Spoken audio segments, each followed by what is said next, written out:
They want to hear about God's love, but they do not take His standard of righteousness seriously.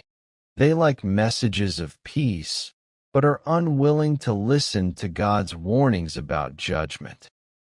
Those who only want milk and refuse solid food are also like people on the journey of faith who are willing to accept smooth days and blessed days, but are unwilling to deal with sin, unwilling to cleanse their old sinful nature, and do not value the importance of becoming holy. When trials come, they only ask God to help and solve their problems, yet they do not examine their own spiritual condition. They are unwilling to accept godly discipline and unwilling to submit to God's will.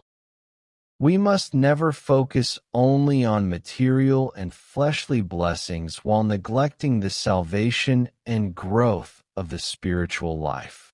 We are to take Christ's teaching as our foundation and make that foundation firm.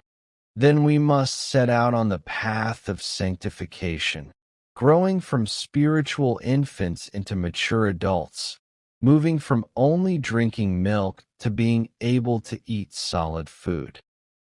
We move from merely knowing the truth to truly understanding it, and then become skilled in God's righteous ways through real experience that comes from discipline, practice, and training. Therefore, hearing only about the grace of salvation is not enough. Simply reading the Bible or memorizing verses without understanding God's heart is also not enough. Rather, as we listen to the teaching and read the Scriptures, we must carefully chew on the Lord's words, reflect on the teachings He left behind, and ask what He intends and what He wants us to learn. God's truth, His Word, and the Lord's teaching must be lived out in real life. Truth is not meant to stay at the level of memorization. It must be practiced, engraved on the heart, and become part of one's life. Otherwise, a person may end up with only the outward appearance of faith while remaining spiritually immature.